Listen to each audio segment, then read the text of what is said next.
Semuanya? Baca Kak Ayu. Oh, pakai mic ya. Oke.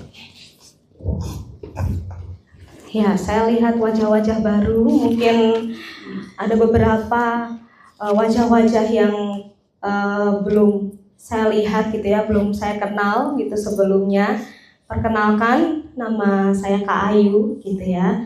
Mungkin dari teman-teman di sini, adik-adik di sini semuanya ada yang dari semester 1, boleh angkat tangan? Oh, wow. Ada yang semester 2, 3, 4 yang mau lulus. Oke. Nah, sebelum itu kita berdoa terlebih dahulu ya. Roh Kudus, biar Engkau berhembus pagi hari ini, siang hari ini Tuhan. Wahyukan dan mampukan. Berbicaralah lewat hamba-Mu, karena hamba-Mu tahu hamba-Mu tidak mampu Tuhan. Tapi biar pesan yang dari Engkau itu meneguhkan, terus sampai kepada setiap roh, setiap anak-anak, setiap orang-orang yang mendengar dan percaya. Di dalam nama Yesus, mari Roh Kudus Engkau berhembus di tempat ini sebebas-bebasnya. Terima kasih Tuhan, terima kasih. Di dalam nama Yesus kami berdoa. Amin, amin, amin. Ya, mungkin dari yang semester 1 atau semester 2 atau yang mungkin baru-baru hadir gitu ya, baru-baru datang gitu kan. Mungkin gak tahu gitu ya Kak Ayu, apakah kalian sudah tahu tujuan kalian ada di SCT Sangkakala ngapain? Mungkin dari kalian juga ada yang ditaruh di pelayanan di sini gitu ya sama Kak Debbie. Kenapa kayak gitu? Kenapa kalian harus ada di SCT Sangkakala? Mungkin sebagian dari kalian gak tahu kenapa aku harus ada di SCT Sangkakala. Kenapa? Tujuanku kenapa? Mungkin aku gak tahu panggilanku. Mungkin ada yang terpaksa. Mungkin ada yang takut. Mungkin bahkan ketika kamu ditaruh untuk pelayanan gitu ya, kamu diutus pelayanan weekend di Oikos atau di mana. Mungkin kamu ditaruh di satu tempat yang kamu gak tahu kamu ngapain di situ. Tapi percayalah teman-teman, percayalah adik-adik semuanya, tidak ada yang kebetulan, tidak ada yang Tuhan tidak rencanakan atas hidupmu. Kenapa kamu ditaruh di SCT Sangkakala? Kenapa kamu ditaruh di tempat ini? Itu sama seperti yang Kak Ayu, Kak Sumi alami beberapa tahun yang lalu. Seperti itu. Dulu waktu Kak Ayu juga masuk pertama kali ke SCT Sangkakala, awalnya juga gak mau. Awalnya juga gak rela. Pernah hampir mau pergi juga, hampir mau pindah kayak gitu juga. Pernah. Bahkan ketika Kak Ayu dan Kak Sumi ditaruh saat ini di Jakarta, awalnya juga nggak tahu, awalnya juga nggak ngerti.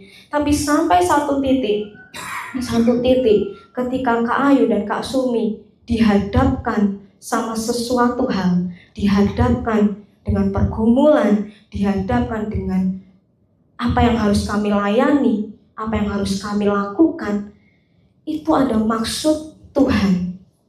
Ketika kalian ada di SCT Sangkakala, ketika kalian ada ditaruh di tempat ini, semua ada kehendak Tuhan. Semua ada di dalam kehendaknya.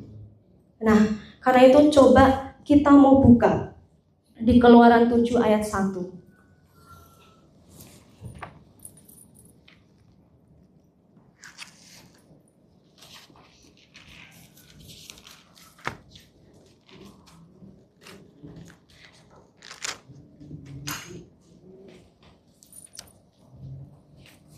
Oke, Keluaran 7 ayat 1.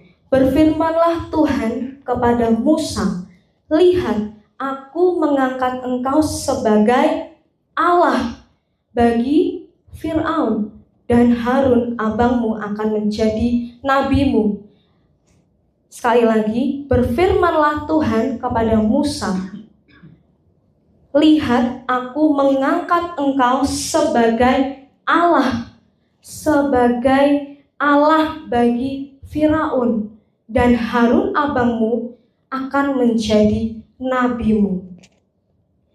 Jadi kalau misalkan kamu dan aku gitu ya ditempatkan di satu tempat, kamu mungkin ada di Oikos, mungkin kamu ada di STT Sangkakala, mungkin kamu ketemu sama orang-orang yang kamu layani.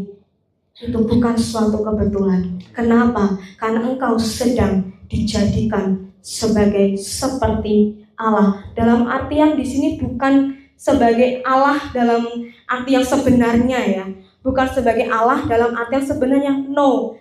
Tapi kata aku mengangkat engkau sebagai Allah bagi Fir'aun, gitu ya. Kalau teman-teman buka di terjemahan lain di Amplified, itu artinya to declare God's will, to declare God's will and to purpose Him. To purpose Him artinya apa? Untuk mendeklarasikan kehendak Tuhan dan untuk menetapkan apa yang menjadi tujuannya. Lewat siapa? Lewat hidupmu dan lewat hidupku. Kalau kamu ada di tempat di mana Tuhan sedang utus hidupmu, dimanapun Tuhan tetapkan janjinya atas hidupmu, itu karena kamu sedang dijadikan seperti Allah, seperti Musa pada waktu itu. Tapi seringkali kehendak Tuhan untuk bisa sampai, artinya kayak gini, ketika kamu ditempatkan di satu tempat, bahkan di tempat yang awalnya kamu gak mau, di awal mungkin kamu gak suka sama sekali, kamu harus dipaksa, dilatih di situ. Mungkin kamu ditempatkan di Oikos, ketemu sama Kak Debbie, takut sama Kak Debbie gitu ya. Jangan lihat manusianya, tapi lihat apa kehendak Tuhan lewat itu. Apa kehendak Tuhan? Kenapa aku ada di sini? Kenapa aku harus ada di situ? Untuk menyatakan kehendak Tuhan itu tadi, to declare God's will, untuk menetapkan tujuannya.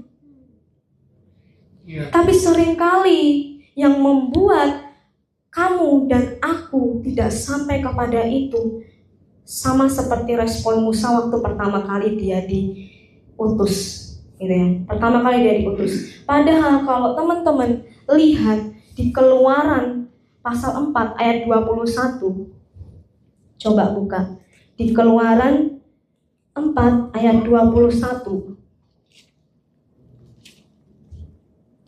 Firman Tuhan kepada Musa, pada waktu engkau hendak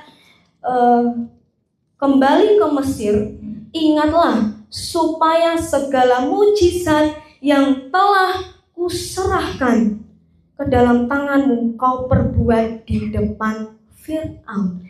Di situ ada kata segala mujizat yang telah kuserahkan, yang sudah Allah serahkan kepada Musa. Artinya apa? Musa dikasih otoritas, bukan? Musa dikasih kuasa, bukan? Kalau dilihat dari dunia, dari kapasitas dunia, Musa sama Fir'aun ya jelas menang Fir'aun dong, ya kan? Tapi Tuhan gak lihat itu. Kenapa? Fir'aun gak punya perjanjian dengan Allah, dia gak punya perjanjian dengan Tuhan. Tapi Musa, dia dipilih oleh Tuhan, artinya yang membackup dia adalah Allah sendiri. Yang membackup adalah Allah sendiri. Aku akan menantang kau dengan nama Allah. Seharusnya seperti itu. Kenapa? Allah sudah ngomong sendiri, segala mujizat sudah kuberikan, telah kuserahkan ke dalam tanganmu. Karena itu tolong perbuat itu di depan Fir'aun. Tapi seringkali yang menghalangi otoritas, menghalangi kuasa itu bekerja dalam hidupmu dan hidupku adalah respon seperti Musa. Dia ngomong sama Tuhan, Tuhan, aku gak bisa. Tuhan, mulutku petah lidahnya, aku gak bisa ngomong Tuhan, aku gak bisa, aku gak mau. Padahal di situ hatinya sebenarnya gak rela, hatinya gak rela diutus. Padahal yang membackup dia Allah di atas segala Allah, dia raja di atas segala raja. Sama seperti hidupmu dan hidupku. Ketika kamu diperhadapkan dengan satu pergumulan, satu masalah, kamu sebenarnya Kalau kamu seperti Musa dijadikan seperti Allah, kamu duduk memerintah atas masalahmu, memerintah atas segala penyakitmu, memerintah atas ketakutanmu, memerintah atas kondisi apapun. Nah, bayangin kalau kayak Kak Ayu sama Kak Sumi itu ya, hampir setiap hari kami diperhadapkan sama anak-anak yang tantrum, anak-anak yang teriak-teriak setiap hari. Bahkan mungkin kalau kalian tahu gitu ya, biasanya guru yang marahin murid, ini murid yang marahin gurunya. Itu terjadi seperti itu. Tapi itu raksasa, ya kan? Itu raksasa kami. Gak tahu raksasa kalian seperti apa. Mungkin masalah pergumulanmu dalam hal keuangan, penyakit, masa lalumu, dosa-dosamu, apapun itu. Ketika kamu dijadikan sama seperti Musa, memerintah, artinya memerintah, to declare God's will. Jadi kalau kamu ketemu sama satu masalah, kamu ketemu sama satu pergumulan, itu artinya kamu dijadikan seperti Allah, to declare God's will, untuk mendeklarasikan kehendak Tuhan. Kalau kamu misalkan ketemu sama orang yang kamu layani, orang itu sakit, berarti kehendak Tuhan apa?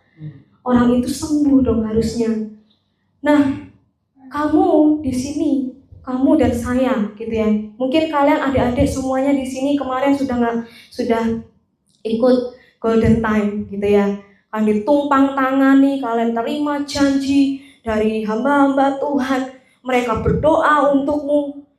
Kalian terima semua itu, mungkin kalian sampai kalian rekam, kalian catat dan semuanya, apapun itu bukti janji Tuhan. Itu bukti bahwa kamu diurapi, kamu diberi kuasa, otoritas. Untuk apa? Untuk menginjak ular dan kalajengking. Firman Tuhan ngomong seperti itu. Itu yang dilakukan anak-anak Tuhan di dalam pelayananmu, di dalam masalahmu, apapun yang kamu kerjakan. Kalau kamu ditaruh di satu tempat, misalkan kamu ditaruh di Oikos, kamu takutnya sama Kak Dewi, kamu jangan takut sama manusia. Itu sama seperti Musa. Kalau Firaun dia nggak ada perjanjian dengan Allah, tapi kalau Kak Dewi ada perjanjian dengan Allah, ya jangan dilawan gitu ya, jangan dilawan ya. Bukan itu. Tapi bukan takut dengan manusia, tapi takutlah dengan Allah yang bisa, yang punya kuasa untuk membunuh baik tubuh dan jiwa. Itu. Nah, di sini Musa, dia apa? Awalnya, dia dikasih otoritas loh. Dia dikasih otoritas. Di Keluaran 4 ayat 21. Ingatlah supaya segala mujizat yang telah kuserahkan ke dalam tanganmu, kau perbuat di depan Firaun. Artinya sudah ada yang membackup dia. Artinya sudah ada yang menanggung, yang bertanggung jawab atas hidupnya. Tapi seringkali yang membuat takut, yang membuat gak mau untuk menyatakan, gak mau melakukan, daging kita sendiri. Aku gak layak Tuhan, aku gak mampu, aku gak bisa ngomong Tuhan, aku gak bisa doain orang sakit, membuat mujizat, tanda-tanda mujizat. Loh, kalau kamu percaya di dalam nama Kristus, kamu hidup di dalam Kristus, kamu hidup nempel bersama dengan Kristus, itu semua bisa jadi. Itu semua jadi. Kenapa? Karena Yesus lahir ke dalam dunia, mati hanya untuk apa? Selain menanggung dosa, menebus hidupmu, membayar hidupmu, selain itu apa? Dia mengambil alih semua yang dicuri oleh iblis, termasuk apa? Otoritas. Termasuk kunci otoritas. Makanya kalau anak-anak Tuhan takut untuk doain orang sakit, takut untuk menumpang tangan, memberikan tumpang tangan kepada orang lain, takut untuk mendeklar, menetapkan itu, berarti kamu belum percaya sama Yesus. Jangan ngomong kamu percaya sama Yesus kalau kamu tidak tinggal di dalam Dia. Karena itu yang dikerjakan oleh Yesus selama di dunia. Dia membuat itu sebagai teladan. Dan Dia berkata, kamu dan aku Ya, bahkan kamu akan membuat perkara-perkara yang jauh lebih besar dari apa yang Yesus lakukan. Jumlahnya lebih banyak dari apa yang Yesus lakukan. Yesus lakukan cuma 3,5 tahun. Tapi kamu selama di dunia bisa lakukan jauh lebih banyak. Itu setiap janji-janji Tuhan, kuasa, otoritas penuh dari lewat penumpangan tangan penatua-penatua yang ada, hamba-hamba Tuhan, itu bukan sembarangan. Itu ada nilai ketika kamu menghargainya. Seperti Yusuf, ketika dia menerima janji Tuhan, dia menerima mimpi. Umur berapa? Umur 17 tahun, guys. Umur 17 tahun dia menerima mimpi. Dan dia harus menanti-nantikan mimpi itu sampai terjadi. Itu 13 tahun. Dia menantikan mimpi itu tergenapi 13 tahun. Umur sekitar 30 tahun baru mimpi itu terjawab. Tapi ada proses-proses yang harus dia hadapi. Ada raksasa-raksasa yang harus dia hadapi. Ada pergumulan-pergumulan yang harus dihadapi. Setiap kita, kamu menerima setiap janji Tuhan, menerima pengurapan, menerima kuasa dari Tuhan, bukan berarti kamu sudah enak dan tidak akan ketemu masalah. Justru ketika kamu terima janji Tuhan, kamu terima pengurapan, kamu terima kuasa, berarti kamu akan berhadapan dengan Fir'aun. Kamu akan berhadapan dengan pergumulan, kamu akan berhadapan dengan masalah. Karena kalau urapan, karunia yang kalian terima lewat doa-doa, lewat penumpangan tangan, apapun, bahkan lewat mimpi, lewat Tuhan sendiri, itu ada maksud. Bukan supaya kamu diam aja, no. Tapi kamu akan ketemu dengan gunung. Kamu akan ketemu gunung, kamu akan berkata, gunung kok harus pindah. Gitu. Yesus datang ke dunia, lahir, mati, untuk mengambil apa yang dicuri oleh iblis dan dikembalikan semuanya. Artinya sudah dibayar lunas, bukan? Sudah dibayar lunas. Kamu hanya mendeklar, kamu hanya menetapkan hukum, kamu hanya memperkatakan. Semua yang kamu baca di firman Tuhan itu adalah janji dan kebenaran. Kamu tinggal perkatakan. Tapi kalau kamu gak pernah baca firman, kamu gak akan tahu kebenaran. Kamu gak akan tahu janji Tuhan. Gimana kamu beriman kalau kamu gak pernah baca firman? Misalkan kamu menghadapi sakit. Misalkan kamu menghadapi gak punya uang. Firman Tuhan ngomong apa? Janjinya di situ ngomong apa?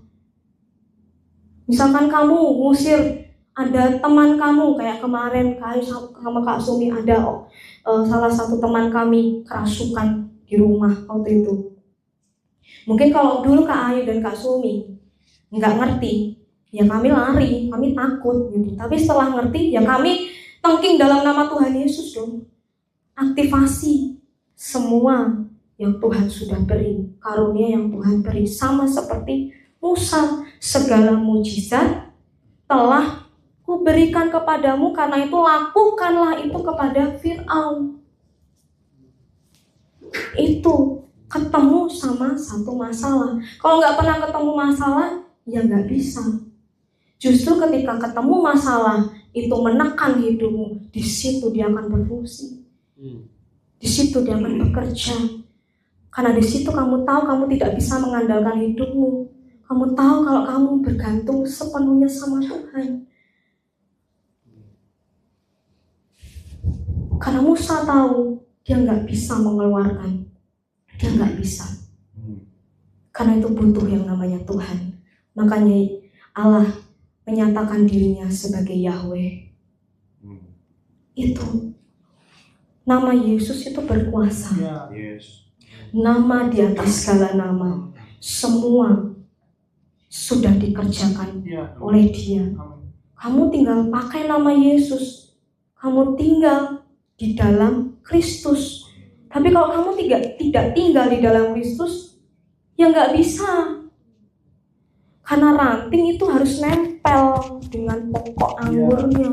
artinya kamu harus nempel, artinya kamu harus tinggal, diam, tinggal, tetap menyatu dengan Kristus. Kenapa? Karena hakmu dan hakku, ya teman-teman, hakmu dan hakku itu sama seperti di Efesus pasal 1. Coba nanti kalian teman-teman semuanya baca di Efesus pasal 1, satu pasal. Tapi coba lihat di Efesus pasal 1 ayat 3.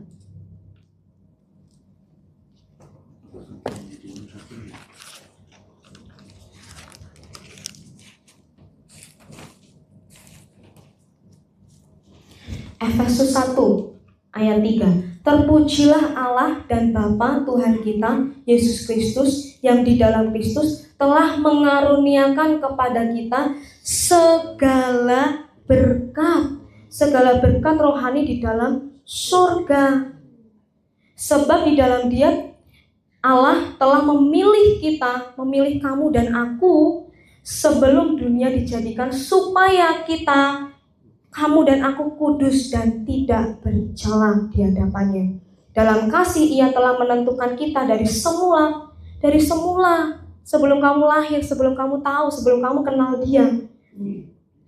Menentukan kita dari semula oleh Yesus Kristus untuk menjadi anak-anaknya sesuai dengan kerelaan kehendak-Nya, supaya terpujilah kasih karunia-Nya yang mulia yang dikaruniakannya kepada kita di dalam Dia yang dikasihinya. Sebab di dalam Dia dan oleh darah-Nya, di dalam Dia, di dalam Kristus dan oleh darah-Nya, kita beroleh penebusan, yaitu pengampunan dosa menurut kekayaan kasih karunia-Nya yang dilimpahkannya kepada kita dalam segala hikmat dan pengertian. Itu hak yang harus kamu miliki. Itu hak yang harusnya orang-orang percaya, anak-anak Tuhan miliki, termasuk hidupmu dan hidupku. Tapi kuncinya tinggal di dalam Dia dan oleh darah-Nya. Tapi Tuhan Yesus sudah mati untuk kamu dan untukku, sudah membayar semuanya di atas kayu salib. Karena itu darahnya itu berkuasa. Jadi ketika kamu menghadapi setiap persoalan, ketika kamu menghadapi suatu masalah, ada kehendak Tuhan di balik itu. Ketika Musa diutus sama Tuhan, ada maksud kenapa Israel dia harus pergi, dia harus keluar dari tanah itu untuk mendiami tanah perjanjian. Dia harus mendiami tanah yang berlimpah susu dan madunya. Itu kehendaknya, itu kehendak Tuhan, itu kehendak penebusannya. Tapi ada hal-hal yang harus diterobos, ada hal-hal yang harus dilewati. Apa? Yang pertama, Fir'aun. Siapa Fir'aun di dalam hidupmu? Dia harus melewati itu. Tapi seringkali responmu dan responku seperti Musa. Tuhan, Israel aja gak mendengarkan aku, apalagi Fir'aun.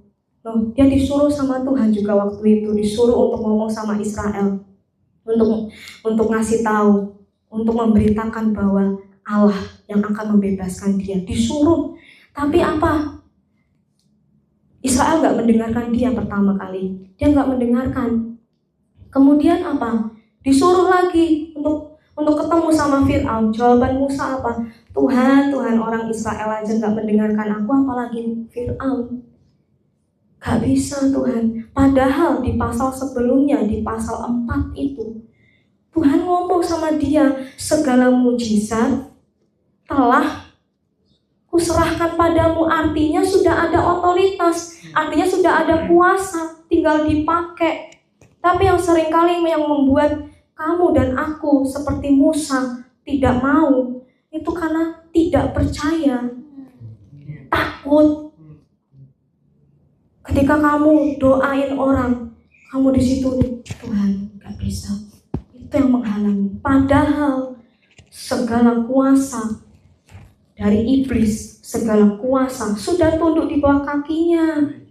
Sudah ditundukkan, sudah dikalahkan di atas kayu salib. Jadi destinimu dan destiniku adalah seorang pemenang. Kamu kepala dan bukan ekor. Itu kamu akan memegang ular dan racun maut. Kamu tidak akan kenapa-kenapa.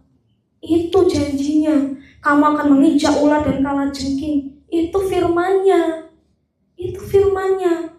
Ketika kamu baca firman Tuhan, bukan hanya sekedar dibaca. Ketika kamu baca, itu janji.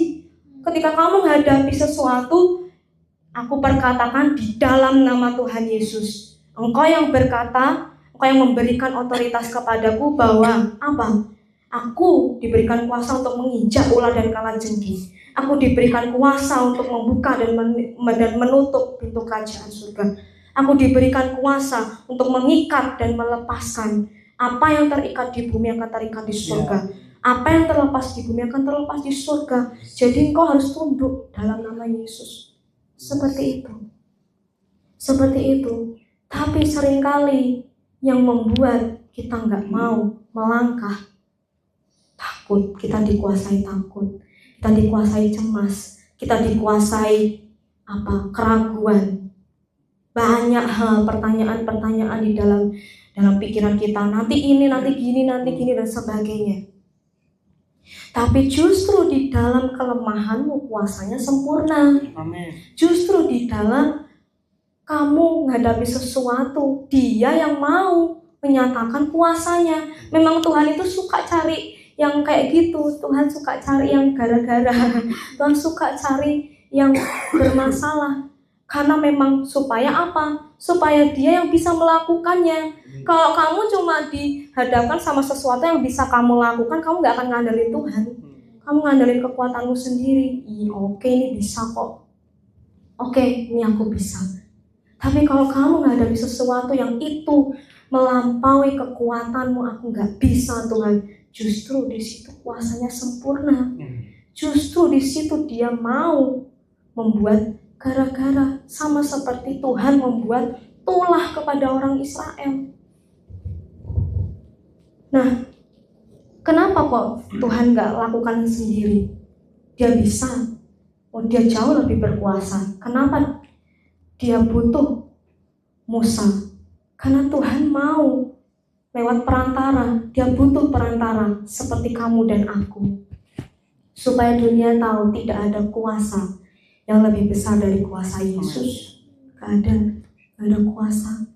Karena itu Dia pilih kamu dan aku yang lemah. Dia pilih orang yang berdosa. Dia pilih orang yang mungkin dari awal background masa lalumu, masa laluku yang berantakan, yang gak jelas, tapi diubahkan. Seperti itu Tuhan pakai Musa. Sama seperti itu juga. Dia butuh yang namanya perantaraan. Dia butuh. Tuhan bisa kok lakukan sendiri. Bisa tanpa Musa. Tapi Musa diajari sama Tuhan. Supaya apa? Supaya bertekun. Supaya taat. Bayangin 10 tulah Tuhan. 10 tulah sudah dilakukan. Nggak selesai-selesai. Fir'aun keras.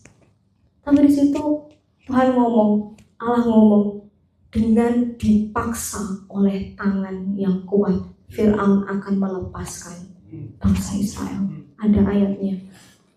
Dengan dipaksa oleh tangan yang kuat. Artinya apa? Bukan tanganmu dan tanganku. Bukan dengan kekuatanmu dan kekuatanku. Tapi oleh tangan Dia yang kuat, yang perkasa. Jauh lebih besar. Itu yang membebaskan. Itu yang melepaskan. Kamu yang mungkin bingung masih semester 1, Tuhan kenapa aku ada di sini? Kenapa? Tuhan nanti gimana bayar kuliah, nanti bayar uang ini dan sebagainya, registrasi. Itu yang sudah dibayar sama Tuhan. Itu yang sudah dibayar oleh Yesus. Kamu perkatakan saja dengan dirimu, Engkau yang nyuruh aku ke sini loh Tuhan. Engkau yang mengutus aku ke sini. Engkau yang bertanggung jawab atas hidupku. Engkau yang bertanggung jawab atas hidupku. bukan cari-cari sendiri. No, tapi kau itu Tuhan yang bertanggung jawab atas hidupku.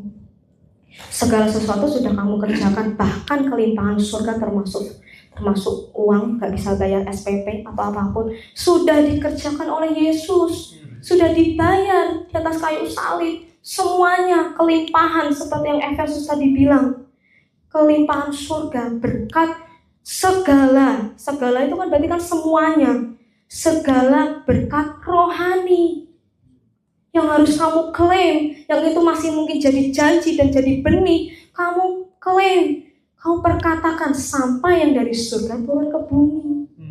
Jadi dalam hidupmu. Satu kali ketika kemarin Kak Ayu pernah gitu ya, Kak Ayu pergi ibadah Gading Serpong gitu kan, Tangerang, Gading Serpong itu Tangerang. Gak ada uang, karena uangnya udah ditabur semuanya, tinggal 0. Tuhan nih lo udah kasih, Tuhan udah selesai, gak ada apa-apa lo Tuhan, 0. Tapi waktu selesai mau ibadah itu, Tuhan ngomong, makan di luar gitu. Tuhan gak ada uang lo, suruh makan di luar, disuruh makan di luar. Kalau daging ngomong, enggak lah Tuhan, mana bisa, orang gak ada uang, kayak gitu. Tapi disuruh sama Roh Kudus, jelas sekali, makan di luar.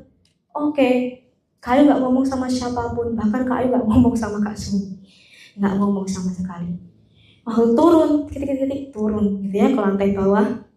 Kak Sumi ini udah lama sekali pengen makan bakmi Medan, ya ceritanya, bakmi Medan, kebon jahe. Oke. Udah lama ngidamnya. Oke. Dapat nasi sebenarnya, Kak Ayu kasih ke orang lain. Enggak, jangan, kamu makan di luar. Oke lah, jalan sama Kak Sumi dan jalan. Kemudian kami sampai di tempat kami makan. Selesai kami makan, tiba-tiba ada satu ibu-ibu yang duduk sama kami, duduk satu meja dengan kami. Dia bilang, hari ini saya yang traktir kalian ya. Kenapa? Karena udah lama saya sebenarnya mau traktir kalian, tapi gak ada waktu, gak sempet. Baru kali ini saya bisa traktir kalian. Siapa kalau bukan Tuhan? Uang gak ada, habis 0, dan udah habis ditabur semuanya. Itu artinya Tuhan yang buat, Tuhan yang lakukan. Jadi kalau hal-hal yang kecil seperti itu Tuhan juga lakukan, Tuhan peduli hidupmu dan hidupku, Dia juga peduli. Dia juga peduli atas hidupmu dan hidupku. Ketika kamu kuliah di STT Sangkakala, ya Dia yang tanggung jawab karena Dia yang mengutus.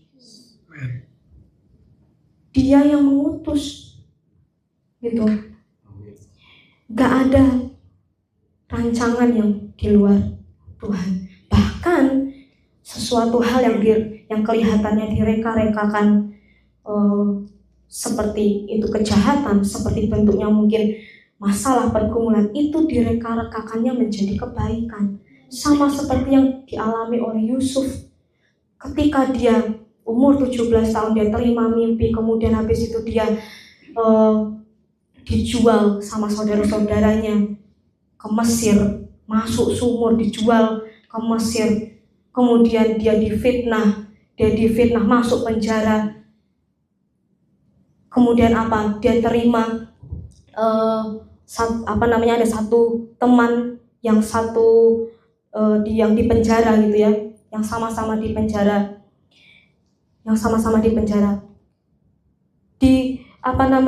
Diterjemahkan mimpinya, dia nggak keluar.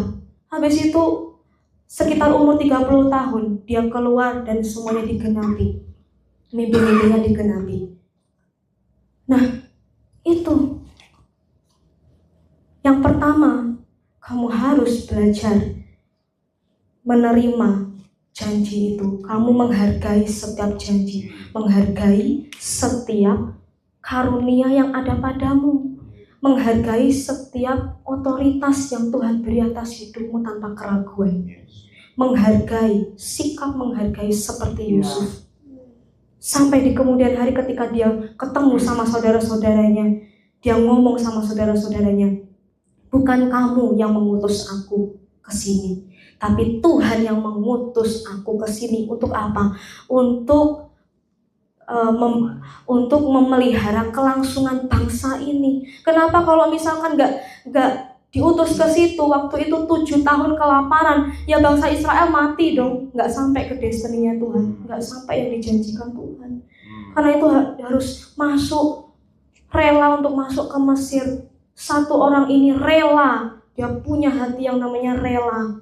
Ketika kamu dan aku ditempatkan di satu tempat yang mungkin kamu gak suka, yang mungkin kamu gak mau, belajar untuk punya hati rela.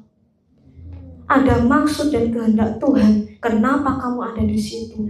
Untuk menyatakan God's will, untuk menetapkan tujuannya atas hidupmu. Tuhan bisa pakai hidupmu. Itu yang Kak Ayu mau sampaikan hari ini. Kenapa Kak Ayu ngomong seperti ini? Ini bukan cuma untuk kalian, tapi ini juga untuk Kak Ayu secara pribadi. Kak Ayu juga berjalan di dalam hal-hal seperti ini. Ketika Kak Ayu dan Kak Sumi harus menghadapi raksasa-raksasa kami di sana, di tempat kami diutus. Ketika kami harus menghadapi anak-anak yang tantrum setiap hari, 80% adalah anak-anak yang berkebutuhan khusus. Nah, itu bisa dikerjakan pakai apa? Gak bisa dengan kekuatan. Kami gak punya pengalaman, kami gak punya teori. Yang kami punya cuma nama Yesus. Karena hal itu yang bisa dikerjakan oleh Yesus. Itu jadi belajar menghargai setiap otoritas pengurapan yang ada dalam hidupmu dan pakai itu. Sama seperti Musa, karena destinimu, karena kamu dijadikan sama seperti Allah untuk mendeklarasikan kehendaknya dan menyatakan tujuannya lewat hidupmu. Dan banyak orang-orang dimenangkan lewat hidupmu. Terima kasih, Tuhan Yesus memberkati. Lagu yang tadi yang Papi nyanyiin, merelakan diri, meletakkan hidup, itu mengingatkan saya waktu saya pertama kali mau diutus gitu ya. Jadi saya tadi waktu duduk sampai tadi itu saya mau nangis. Kenapa? Karena saya mengingat kalau nggak ada hati yang rela, itu yang tadi Kak Ayu bilang itu, kalau nggak ada hati yang rela untuk meletakkan hidup, untuk memberikan hidup sekarang yang kuhidupi bukan aku lagi, itu nggak bisa. Iya, harus hati rela dulu. Kenapa Tuhan sampai paksa? Itu karena hatimu belum rela, hatimu belum mau, makanya dia sampai paksa hidupmu. Tapi ketika kamu ngomong, ya Tuhan, aku rela, kemanapun Engkau utus aku, kemanapun Engkau tempatkan aku, kemanapun tempat yang Engkau mau untuk aku di situ, ya aku mau. Mami selalu ngomong, Tuhan bukan cari orang yang mampu, tapi yang mau.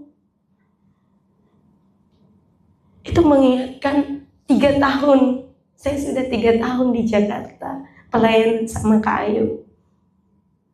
Dari mulai, saya ingat sekali waktu saya di situ tadi, saya tiba-tiba diingatkan waktu saya selesai dari Sangkakala, saya mau diantar di tempat Kak Ayu. Papi mutar musik itu, merelakan diri sepanjang jalan. Papi putar musiknya, di situ saya nangis. Tuhan, nggak bisa.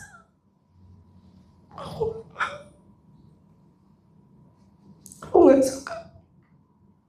Karena itu, walaupun kota, tapi aku nggak mau. Kenapa? Karena ada Goliat yang harus aku hadapi di situ. Aku nggak bisa bahasa Inggris. Tapi aku mau, kemanapun Tuhan Engkau utus, tetapkan. Aku mau, hanya kita dikirim, diperlengkapi, dipersiapkan. Kita datang di sana, kita melayani semua anak-anak. Tapi aku bersyukur, sebelum aku keluar dari Sangkakala, aku udah dipersiapkan. Aku udah diajari banyak hal. Makanya sampai keluar lagu, kau yang mengajak untuk meletakkan, kau yang mengajak untuk beriman, kau mengajak untuk terbang, mengajar berperang. Aku udah dipersiapkan. Ketika aku keluar, aku udah tahu gimana caranya untuk berperang, gimana caranya untuk beriman. Kenapa? Ternyata ketika kami datang di sana di Jakarta, ya kota, tapi anak-anak yang kami layani anak-anak yang sangat spesial. Sampai pertama saya bergumul, Tuhan, kenapa kok anak-anaknya kayak gini semua ya? Berkebutuhan semua, kenapa?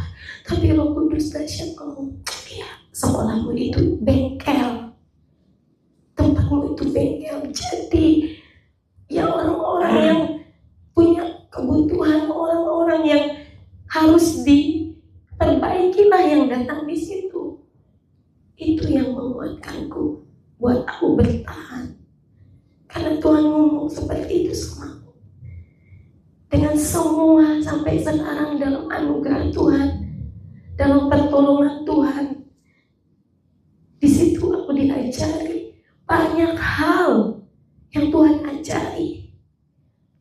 Tentang beriman, tentang berperang, tentang semuanya. Makanya tadi waktu Your name is power, jangan asal nyanyi kalau kamu gak ngerti.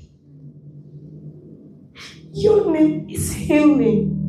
Kalau kamu sakit aja kamu masih cari obat. Your name is life.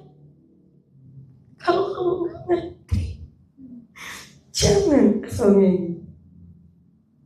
Namanya itu nama di atas segala nama-nama yang berkuasa. Nama yang hidup, menghidupkan, menyembuhkan, menerobos, menghancurkan, memutuskan setiap ikatan kutuk, sakit penyakit. Nama itu, nama di atas segala nama.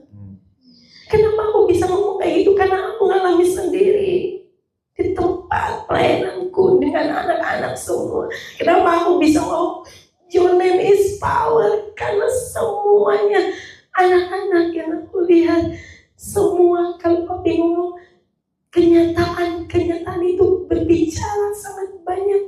Tapi karena aku selalu makan, karena firman Tuhan yang selalu ku makan, ku renungkan, itu yang jauh lebih berbicara banyak daripada kenyataan.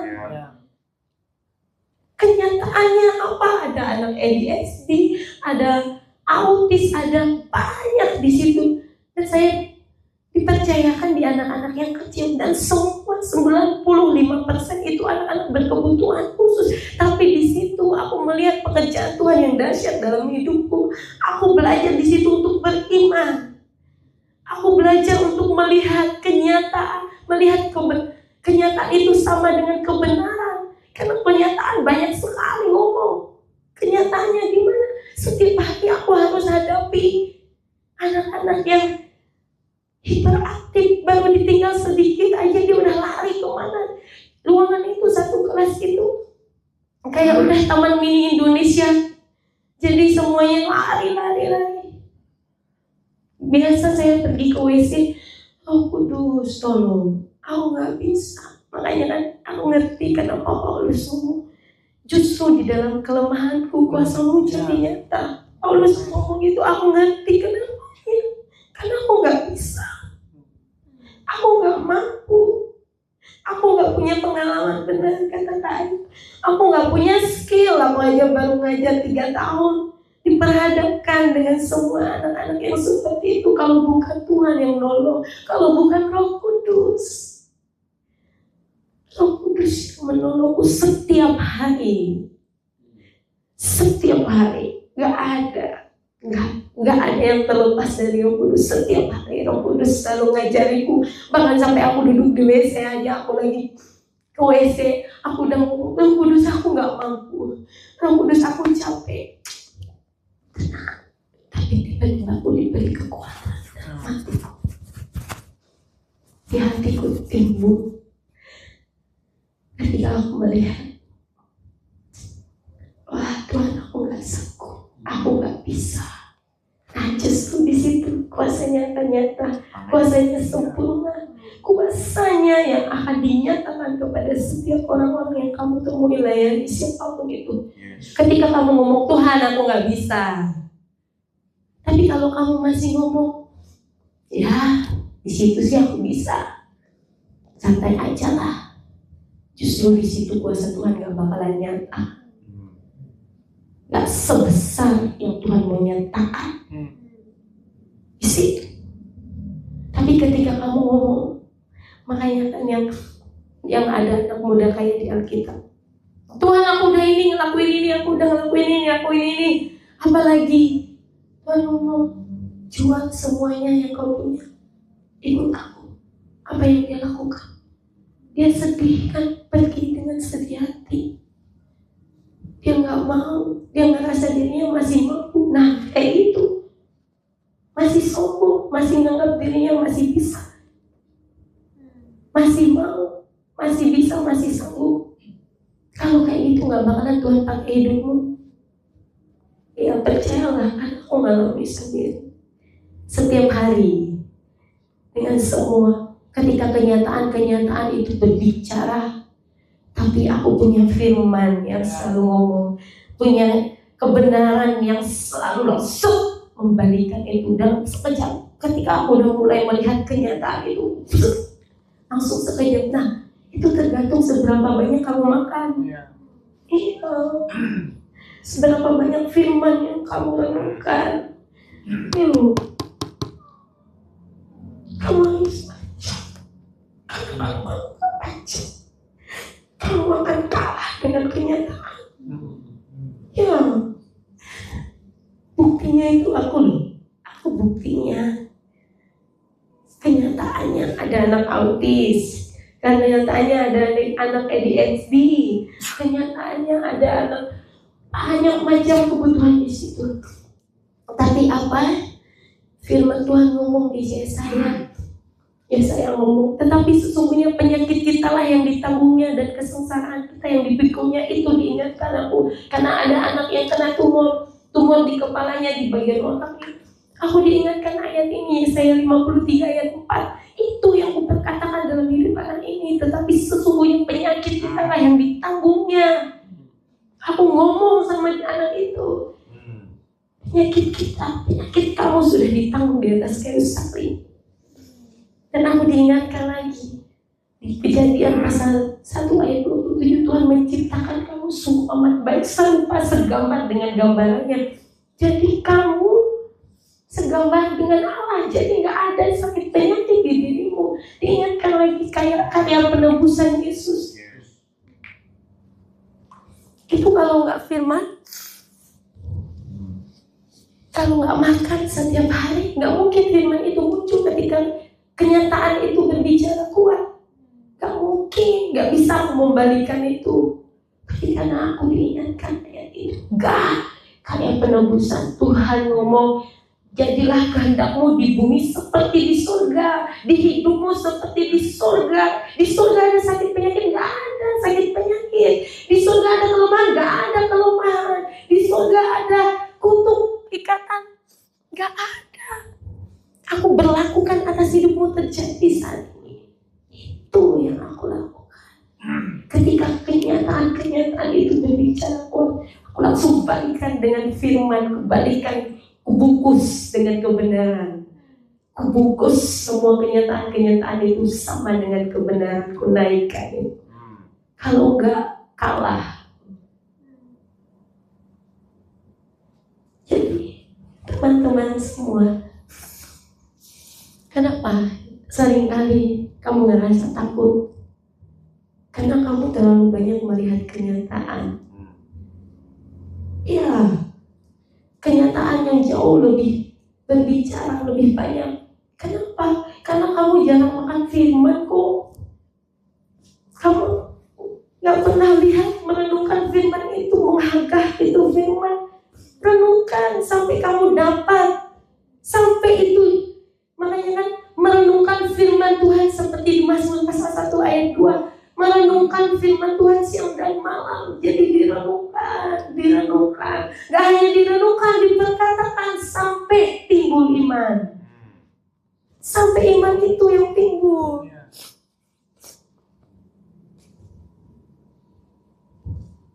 Direnungkan, dibayangkan, diperkatakan, timbullah iman. Dari situ nanti kamu akan bisa bertahan ketika badai datang, persoalan datang, kamu gak goyah.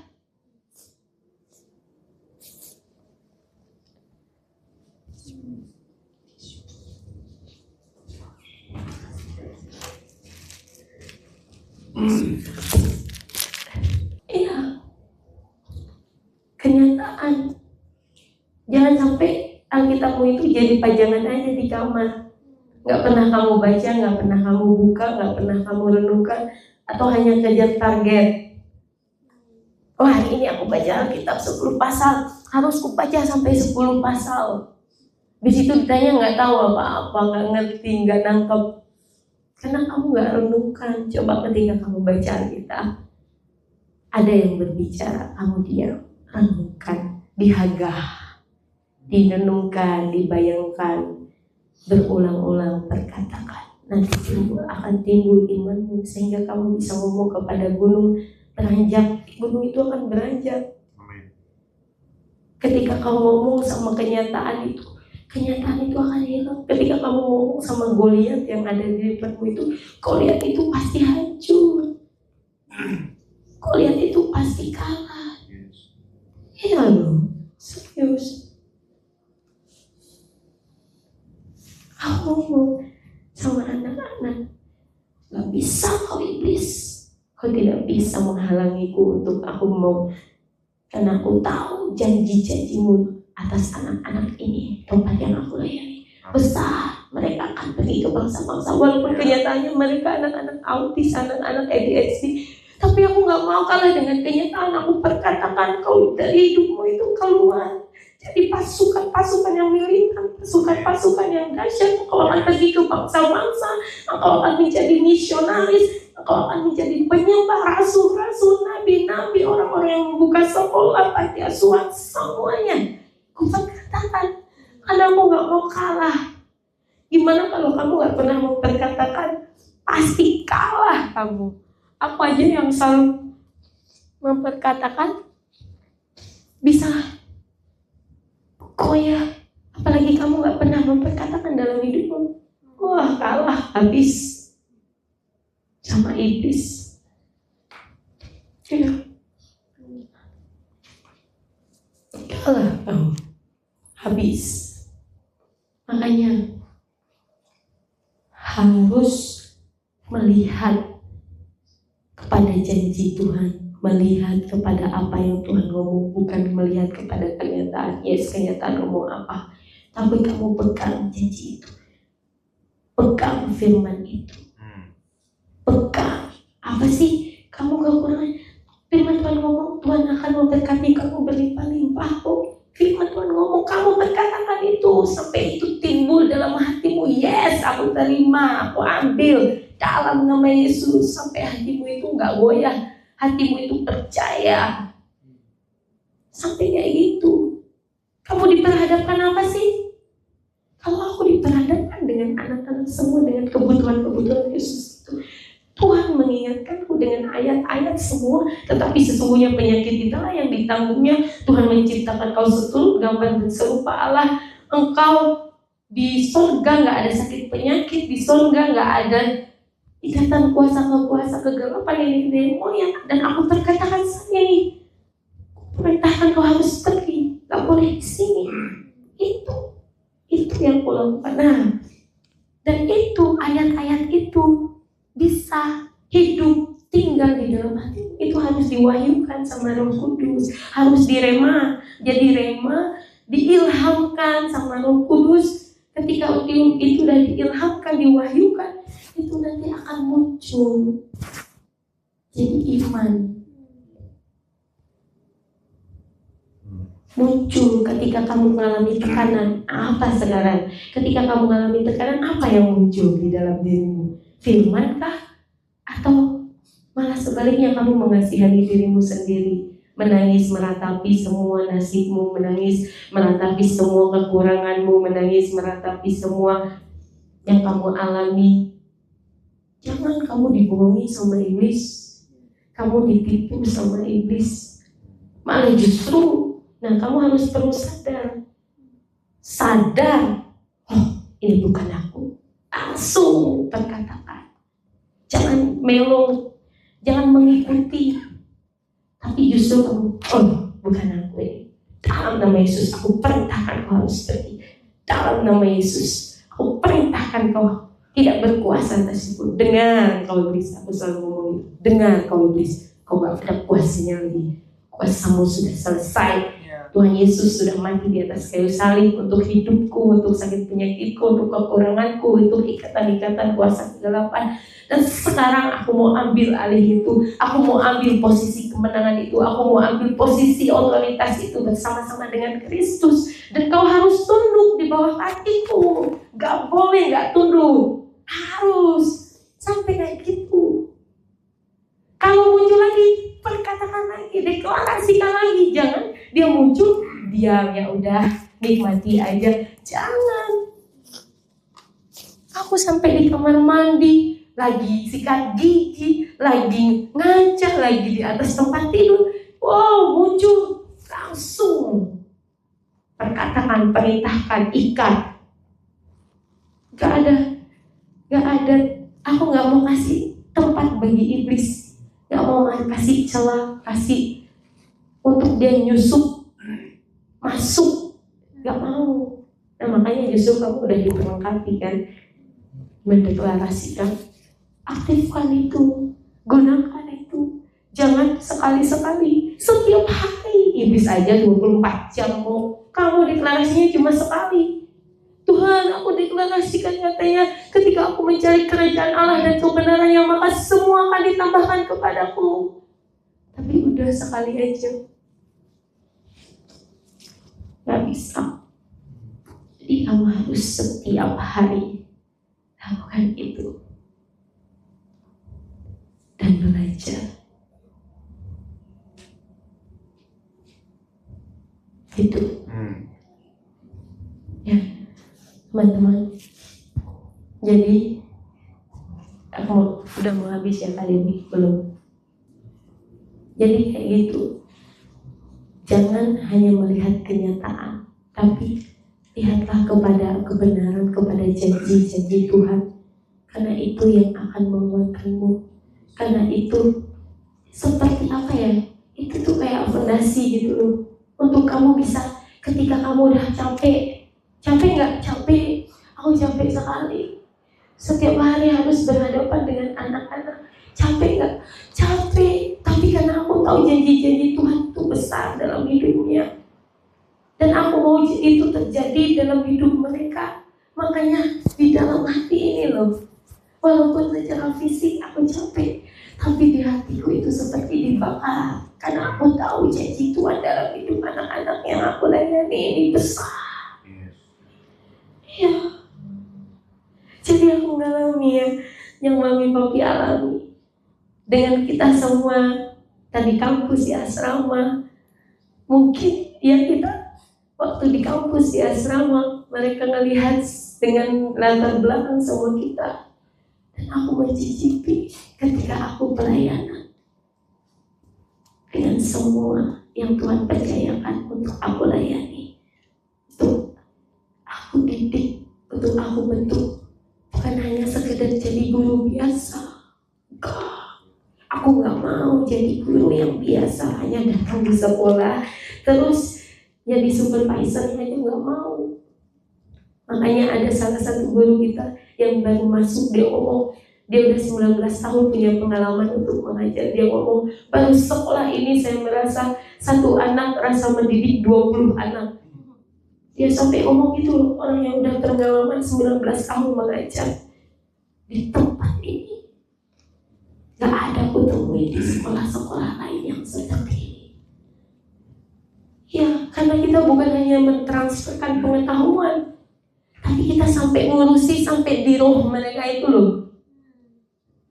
Ngurusi roh mereka, bukan hanya sampai di, wah guys, kalau mau di pengetahuan mereka udah pintar bahasa Inggris. Setiap hari mereka ngomong bahasa Inggris, belajarannya bahasa Inggris. Gak perlu, tapi kita mengerjakan yang belum dikerjakan. Apa? Di roh mereka, di spirit mereka, kita persiapkan di situ. Pengetahuan udah, itu belakangan, tapi kita mau mengerjakan di spirit mereka. Nah, ini dahsyat Roh Kudus. Ketika aku lemah, ketika aku gak bisa, aku udah ngerasa Tuhan aku gak mampu. Cara Roh Kudus menghiburku apa?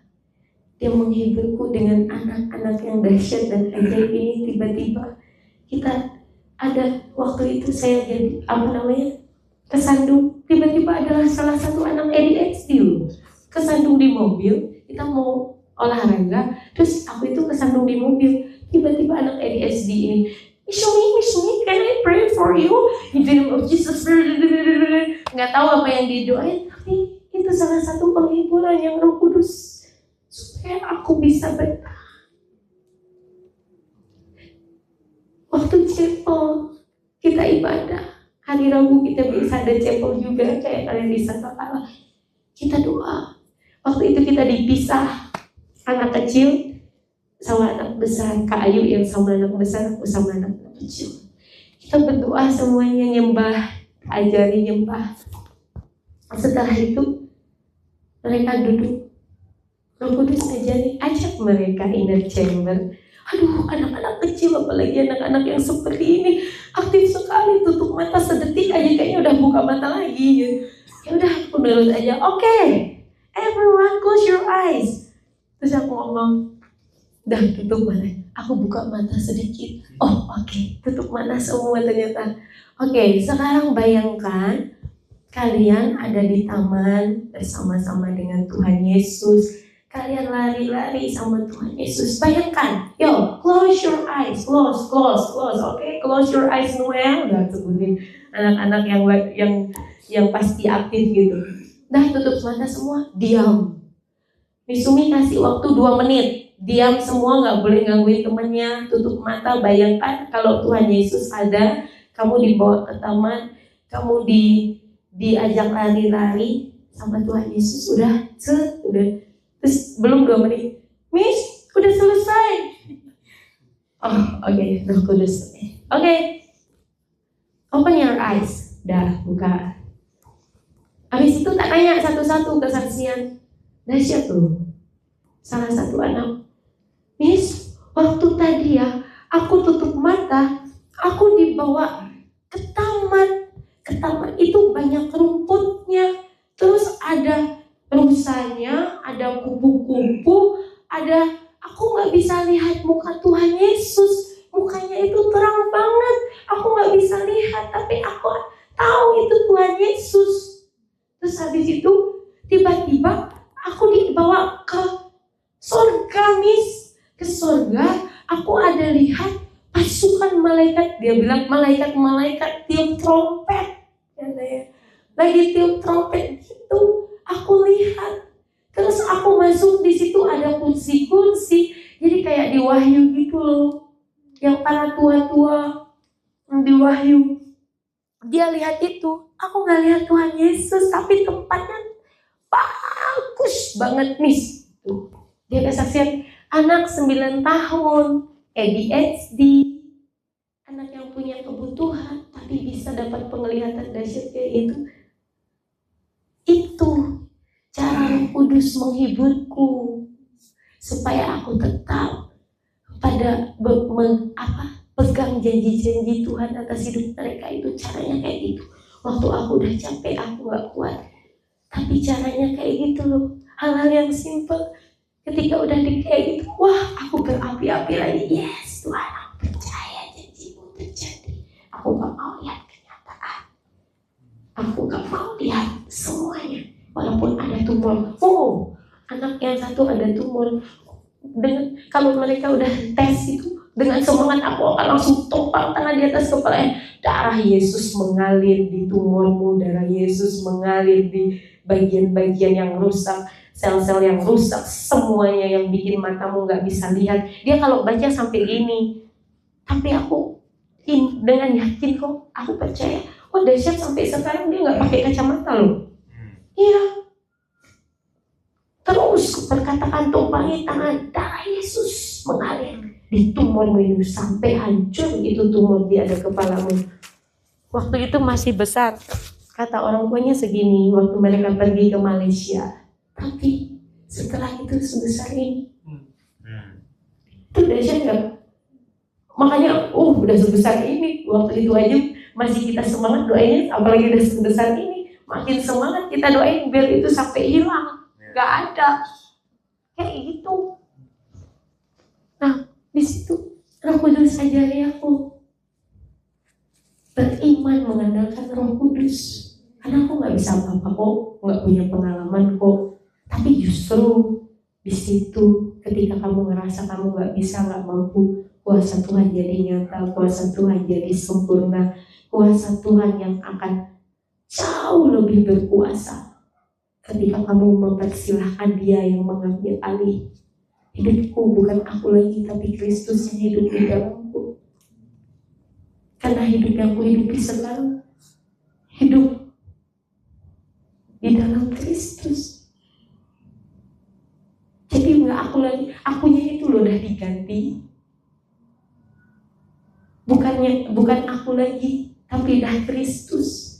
Tapi kalau kamu masih ngerasa masih aku kok, wah, karena aku ngerasain guys, kalau aku ngerasa diriku udah, yalah, kan aku, habis di situ aku ngerasa aku udah mulai letih, aku lemah, aku nggak bisa ngapa-ngapain. Tapi ketika aku ngomong, Tuhan, Roh Kudus, aku nggak bisa. Kalau dari kamar aku ngomong, Roh Kudus, aku nggak bisa. Tolongi aku yang kurang percaya ini. Aku gak ada iman, tolongi aku yang kurang percaya, tambahkan iman di dalam hatiku supaya aku terus percaya kepada janji-janji, supaya aku terus melihat kepada janji-janji-Mu, bukan kepada kenyataan yang ada saat ini. Itu yang aku lakukan. Nah, kalian, teman-teman, adik-adikku semua, apa di dalam hidupmu kenyataan-kenyataan? Kalau kan aku nggak ada apa-apa kan, jangan lihat kenyataan. Apa kata firman Tuhan? Dibaca. Makanya itu fungsinya kamu membaca Alkitab, bukan hanya sekedar dibaca nanti jadi angin lewat masuk telinga kanan keluar telinga kiri, nanti nggak ada yang nyangkut. Iya. Jadi makanya ketika datang badai persoalan dalam hidupmu, gak ada senjata untuk kamu melawan itu. Senjata kebenaran yang firman Tuhan, itu senjatamu nomor satu di situ. Kalau kamu gak makan itu, gak makan semua firman yang ada di dalam Alkitab itu, kamu pasti habis dengan kenyataan-kenyataan yang ada, yang kamu hadapi saat ini. Apa kenyataan yang ada? Apa pergumulanmu saat ini? Apa yang sedang kau gumuli dalam hidupmu? Apa keluargamu kah? Apalagi kebutuhanmu kah? Apalagi ngomong dengan iman yang berani, asalkan kamu percaya di dalam nama Yesus. Jangan hanya sekadar, ya aku percaya, tapi kamu gak ngerti. Nama itu nama yang berkuasa. Ya, kalau kamu ngerti nama Yesus, nama yang berkuasa, kamu gak sembarangan percaya. Ketika kamu ngomong sama gunung beranjak, dia tercampak ke laut, tercampak itu. Asal hatimu gak bimbang, asal hatimu gak goyah, asal hatimu, ya Tuhan, aku percaya. Yes, Tuhan, aku percaya. Yaitu iman seperti anak kecil. Itu yang aku renungkan. Aku bingung, Tuhan, Kok iman terus, ini iman maksudnya gimana ya? Aku merenung sendiri di dalam kamar. Tuhan, kenapa aku masih gak percaya ya? Tolong ya, aku yang kurang percaya ini. Gimana ya maksud iman itu seperti apa? Roh Kudus ngomong, iman yang sederhana. Seperti anak kecil. Anak kecil gimana sih? Dia minta sama papanya. Dia minta sesuatu, papanya mau kasih, dia tetap percaya. Ya kan? Dia gak bakalan, pasti nanti papaku tuh gak kasih. Gak ada anak kecil kayak gitu. Nah kayak gitu imannya. Iman yang sederhana. Iman yang simple sekali. Itu teman-teman ya. Apapun musim hidupmu, aku gak tahu apa yang kau gumuli saat ini. Aku gak tahu. Tapi kamu punya Tuhan yang besar. Iya. Tuhan di atas segala, Tuhan Allah di atas segala Allah. Tuhan pencipta langit dan bumi dan seisinya, termasuk kamu dan aku. Dahsyat, kalian harus ngalami. Kalau nggak ngalami, sayang sekali. Gitu. Terima kasih teman-teman. Tuhan Yesus memberkati. Seperti Efesus 1 ayat 3 tadi, semua berkat rohani di alam surgawi, setiap berkat rohani, every spiritual blessing, ya kan? Jadi itu setiap, itu ada banyak gitu loh, bukan umum. Itu semua berkat rohani di alam surgawi, itu adanya di alam surgawi, sudah dibayar oleh Tuhan Yesus. Jadi tersedia. Nah, ya kan? Makanya Tuhan bilang supaya terjadi di bumi seperti di surga. Jadi itu yang sudah ada itu bagaimana supaya terjadi, diturunkan dari sana. Sama seperti bagaimana mimpinya Yusuf, ya kan? Itu yang Tuhan sediakan tuh, bintang yang lain dan matahari dan bulan sujud kepada bintangnya, berkas yang lain sujud pada berkasnya. Tapi untuk mewujudkan itu ada proses, ada persiapannya. Saya kemarin malam ada satu orang kakak chat ke saya tanya, ayat ketika Sadrak, Mesak dan Abednego mau dimasukkan ke dapur api, dan kemudian dimasukkan ke dapur api itu kan mereka bilang, Tuhan yang kami sembah, dia berkuasa melepaskan kami. Kalau dia tidak melepaskan kami tidak akan menyembah kepada dewamu. Gitu. Terus dia tanya, Papi, ya, aku percaya gunung harus pindah. Tapi yang seperti ini bagaimana? Kok dia bilang, kalau toh aku masuk dapur api, aku tidak itu. Aku berdoa. Oh iya. Gitu. Cuman Papi jawab ini, kamu harus tahu bedanya gunung dan salib. Gitu. Gunung harus pindah, salib harus dipikul. Gitu. Salib jangan ditengking. Kamu jadi seperti Petrus, ya kan? Gitu. Tuhan, sekiranya itu dijauhkan daripadamu. Pergi engkau setan. Engkau tidak memikirkan apa yang dipikirkan Allah. Gitu. Apa itu gunung? Semua kutuk, semua dosa akibat dari dosa. Tapi salib itu harga yang harus dibayar. Yusuf harus masuk sumur. Dia harus ada di tempat Potifar. Dia harus masuk ke dalam itu. Dia berbuat dosa apa sih? Ya, dia difitnah, ya kan? Dia sudah melakukan yang terbaik di rumah Potifar, tapi dia difitnah sama istrinya. Dia masuk ke dalam penjara, menolongi orang menafsirkan mimpi, tapi dilupakan. Itu salib. Gitu. Dalam bahasa lain, kalau mau dengar khotbah saya di CHC, ada raksasa, ada raja. Raksasa ditaklukkan, raksasa harus dibunuh, raksasa harus menang. Kalau raja, sesuatu yang itu proses Tuhan dalam hidup kita, yang tidak bisa. Itu namanya salib. Ada gunung, ada salib, gitu ya.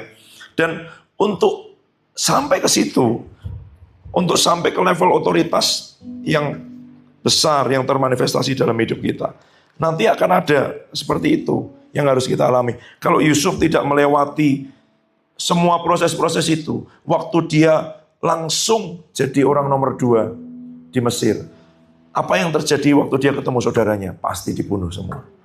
Pasti itu. Kalau Daud tidak melewati semua proses itu dalam hidupnya, apa yang terjadi? Pasti dibunuh semua. Saul dan itu semua. Tapi ada proses-proses yang Tuhan tetapkan. Dan itu namanya salib. Kalau Pak Adi bilang, salib jangan cari sendiri, jangan cari penderitaan sendiri, nanti akan datang. Ya kan? Itu. Di salib itu kita punya pilihan sebenarnya. Tapi kita memilih untuk mengikuti yang Tuhan mau. Kalau tidak punya pilihan, itu bukan salib, itu terpaksa, itu loh, ya kan? Tapi kamu punya pilihan untuk ada di tempat lain, untuk memilih pilihanmu sendiri, tapi kamu memilih mau untuk mengikuti kehendak Allah. Nah, itu baru salib. Tapi kalau tidak punya pilihan, itu terpaksa, itu bukan salib, itu ya. Jadi kita belajar itu, terima kasih sudah membagikan kebenaran-kebenaran ini, mengingatkan kita bahwa berkat rohani di alam surgawi tersedia. Ya, janji-janji Tuhan tersedia. Tuhan spill kepada kita, kasih trailernya, kasih teasernya lewat apa? Mimpi, nubuat, penglihatan, ya kan? Rema, itu semua di spill. Belum lengkap waktu dia ngomong kepada Yusuf, apakah Tuhan langsung ngomong begini, nanti kamu jadi Perdana Menteri, nanti kamu jadi wakil raja? Enggak, ya kan? Kasih gambaran, ya kan? Berkas yang lain sujud. Bintang-bintang yang lain, bahkan matahari bulan itu kan lebih besar ya, sujud juga kepada bintangnya dia. Tapi Tuhan ngasih bocoran itu sebenarnya. Berarti dia pemimpin, ya kan? Berarti dia punya otoritas. Nanti seberapa jelas Tuhan akan ngomong kepada hidup kita, spill, seberapa mau rela engkau untuk hatimu itu semakin percaya dan mau mengikuti kehendaknya. Tujuannya satu, karena kalau waktu kita belum rela, Tuhan bicara banyak, untuk apa? Kita tidak akan mau melakukan kok. Gitu. Makanya semakin kamu taat, semakin kamu mau, percayalah. Nanti dia akan bicara lagi. Dan dia akan singkapkan lagi. Lebih detail, lebih jelas. Kok aku belum ini? Tuhan tidak pernah ngomong dalam hidupku. Kamu mau aja sekarang. Tuhan, aku mau ikut kehendakmu. Jadi padaku menurut perkataanmu. Jadi di hidupku bukan kehendakku yang jadi, tapi kehendakmu yang jadi. Terus nanti dia akan bicara, nanti dia akan singkapkan. Dia lihat hatimu, supaya ketika Tuhan bicara dalam hidupmu, responmu itu tepat. Dan kita tidak dihitung sebagai pemberontakan. Karena Tuhan sudah bicara, tapi kita nggak ikutin. Itu pemberontakan. Gitu. Lebih baik Tuhan tidak bicara. Kalau gitu Tuhan nggak usah bicara, aku nggak usah itu. Ya kamu muter-muter di padang gurun. Gitu loh. Kan kamu kalau Tuhan tidak bicara, kamu tidak tahu tujuannya, kamu tidak tahu arahnya, gitu loh. Gitu. Ya ada konsekuensi. Dan waktu Tuhan bicara, ya tadi waktu mereka cerita dengan itu semua. Ya, saya masih ingat dulu kalau di sekolah Alkitab semua. Mana-mana Tuhan pimpin, asal jangan Papua, gitu, semua gitu. Pokoknya kita buat pilihan-pilihan sendiri ya, gitu. Kita mau Tuhan manapun, gitu. Tapi jangan ini ya, gitu. Itu kayak orang muda yang kaya. Aku bisa Tuhan mencintai kau, menghormati ibuku, aku bisa. Ya Tuhan akan tunjukkan. Oke, duitmu. Kalau itu nggak bisa Tuhan, nah itu, gitu loh. Tuhan itu tahu bagian mana yang kita tidak bisa. Dan di bagian yang tidak bisa itulah kamu jangan lari seperti orang muda yang kaya itu. Pergi dengan sedihnya. Tapi kamu dengar jawaban Tuhan Yesus. Apa? Memang bagi manusia mustahil. Tapi bagi Allah tidak ada yang mustahil. Tuhan, aku cinta uang. Tuhan, aku pelit. Tuhan, aku tidak rela melepaskan hartaku. Tapi kalau engkau mau, engkau kerelaanku. Engkau kesanggupanku. Engkau kemurahan hatiku. Aku tidak rela. Tapi aku mau. Ya, itu aja. Dan semua area nanti kamu bilang begitu. Tuhan, aku takut, engkau keberanianku. Tuhan, aku lemah, engkau kekuatanku. Itu. Semakin cepat mengalami. Semakin apa? Makanya Paulus ngomong gini, aku senang, rela dalam kelemahan, dalam penderitaan gitu. Karena waktu itu dia langsung mengandalkan Tuhan. Coba kalau yang diajar mereka tidak anak berkebutuhan khusus. Mengandalkan Tuhannya lama. Ya kan? Oh masih bisa, masih ini semua. Kemarin tuh waktu di mobil atau di itu Kak Velia baru cerita. Awalnya dia juga tidak itu. Diajari, dia ingat semua. Oh ini, pakai pendekatan ini, metode ini, strategi ini. Oh dia coba semua. Tidak berhasil. Wah Tuhan, aku tidak bisa ngajar mereka. Nah gitu. Tanya Roh Kudus sekarang. Nah gitu. Ya kan?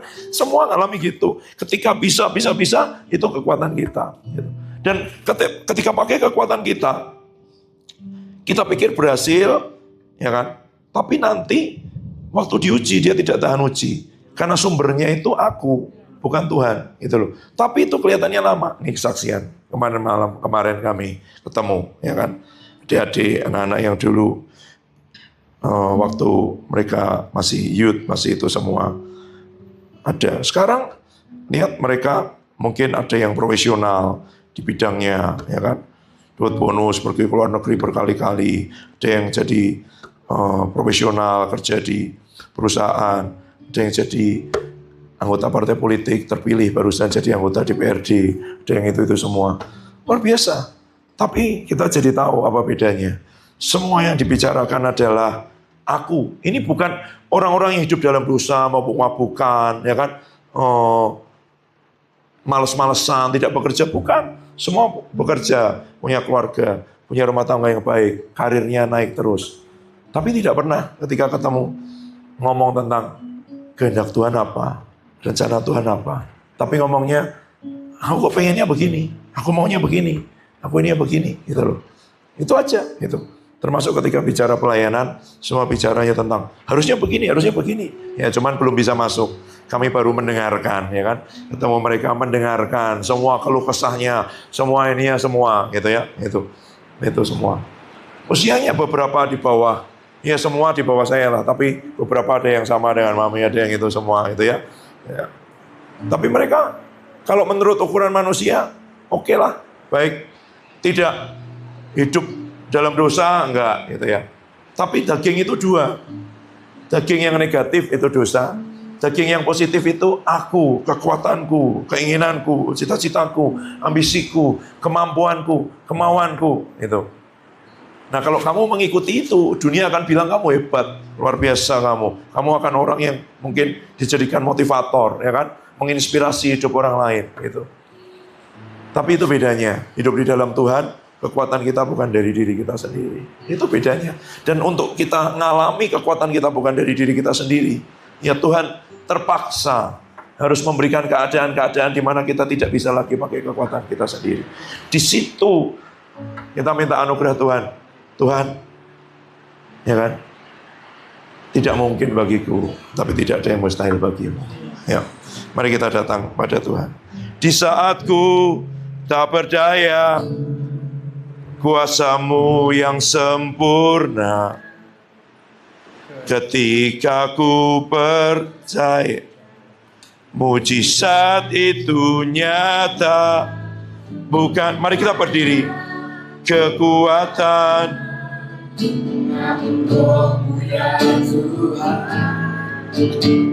ketika ku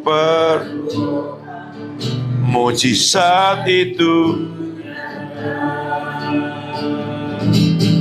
Di saatku tak berdaya, kuasa-Mu yang sempurna, ketika ku percaya mujizat itu nyata, bukan karena kekuatan, namun Roh-Mu ya Tuhan. Ketika ku berdoa, mujizat itu nyata. Di saatku tak berdaya, kuasa-Mu yang sempurna, ketika ku percaya mujizat itu nyata, bukan karena kekuatan, namun Roh-Mu ya Tuhan. Ketika ku berdoa, mujizat itu di saatku tak berdaya, kuasa-Mu yang sempurna, ketika ku percaya mujizat itu nyata, bukan karena kekuatan, namun Roh-Mu ya Tuhan. Ketika ku berdoa, mujizat itu nyata. Di saatku tak berdaya, kuasa-Mu yang sempurna. Ketika ku percaya, mujizat itu nyata, bukan karena kekuatan, namun Roh-Mu ya Tuhan. Ketika ku berdoa, mujizat itu oh Tuhan. Di saat ku tak percaya, kuasa-Mu yang sempurna. Amin. Ketika ku percaya, mujizat itu nyata, bukan karena kekuatan, namun Roh-Mu ya. Ketika ku berdoa, mujizat itu nyata. Ketika ku berdoa, mujizat itu nyata. Ketika ku berdoa, mujizat itu nyata.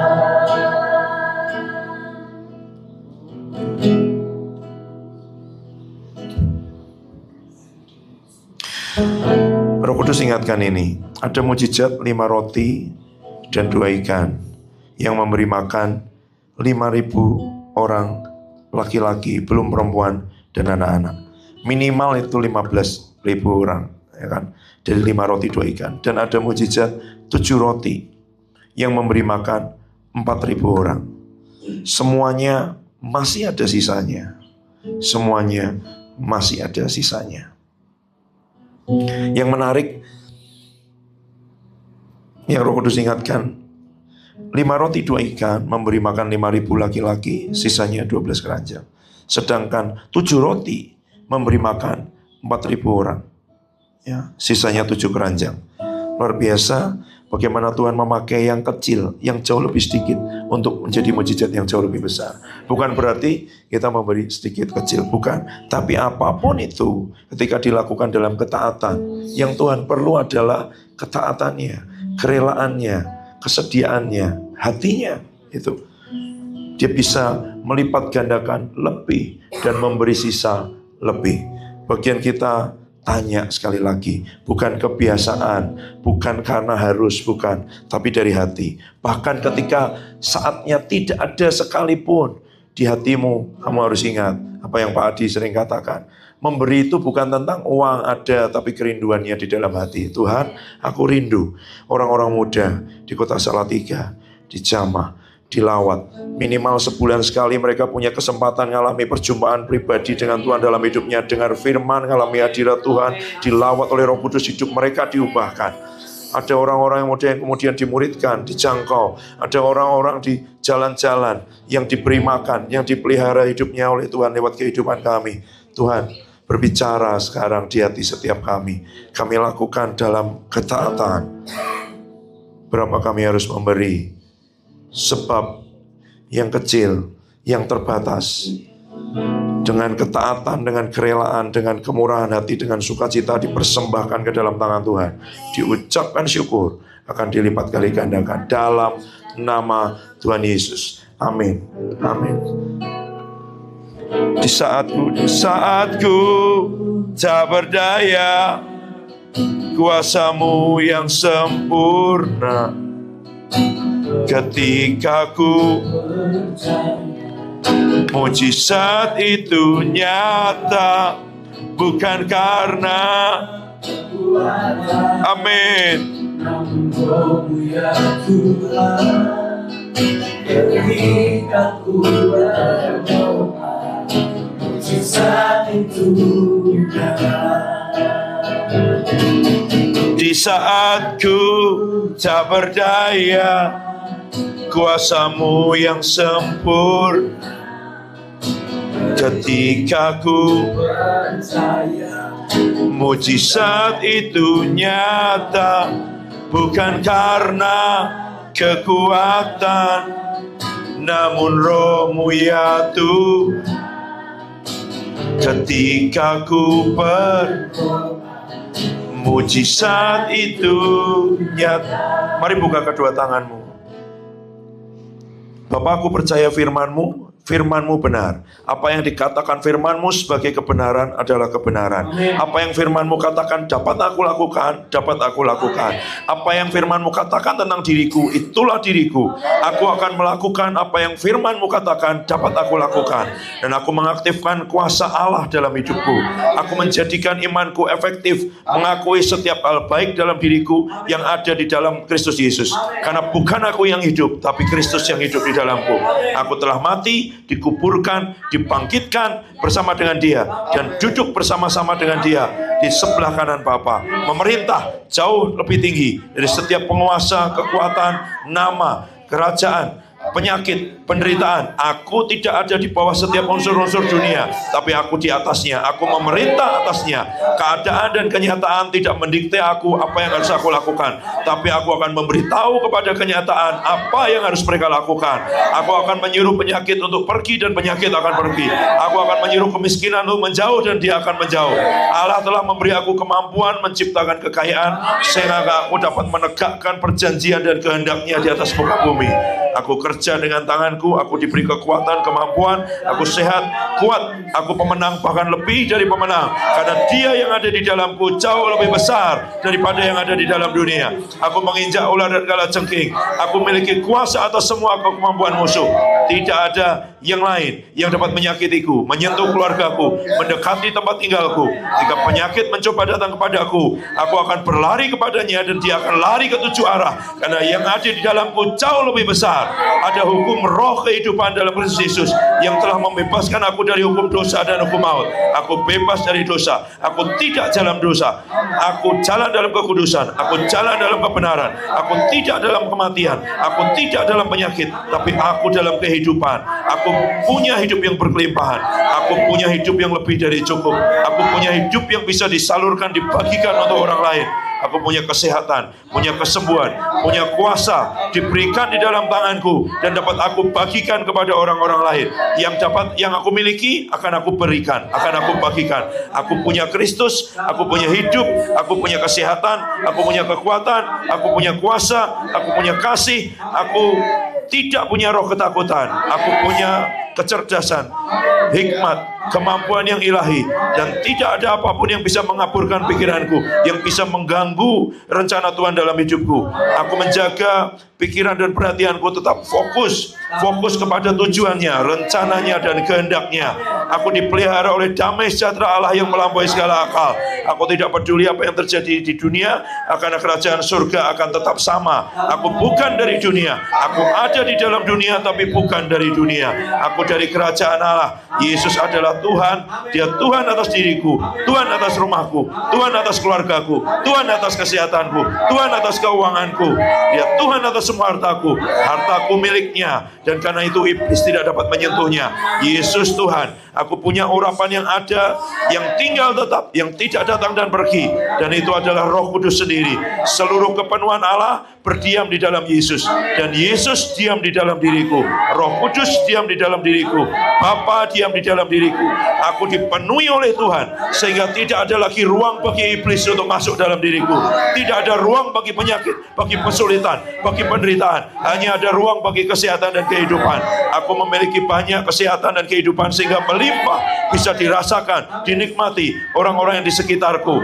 Mereka disembuhkan, dan bahkan seringkali mereka tidak tahu kenapa mereka disembuhkan, karena itu mengalir keluar seperti bayang-bayang Petrus menyembuhkan orang yang sakit. Aku akan memberitahu mereka, karena aku memberitakan Injil pada mereka, menumpangkan tangan pada orang sakit dan mereka disembuhkan. Aku dapat melakukan seperti yang Yesus lakukan, bahkan lebih besar, karena Dia pergi kepada Bapa dan mengirimkan Roh Kudusnya kepadaku. Nah, sekarang aku akan membiarkan terangku bersinar agar orang-orang dapat melihat perbuatanku yang baik dan memuliakan Bapakku yang di surga. Amin. Pergi, pulang, jadikan semua bangsa murid Tuhan. Kemanapun kau ada, tumpangkan tangan atas orang sakit, usir setan-setan, beritakan kabar baik. Ada pemenangan, pengharapan di dalam Tuhan Yesus untuk keluargamu, untuk teman-temanmu, untuk tempat pelayananmu, dimanapun kamu berada, dalam nama Tuhan Yesus. gelombang lawatan. Lawatan menyerbu bumi. Kuasa mujizat sedang terjadi. Berhembuskan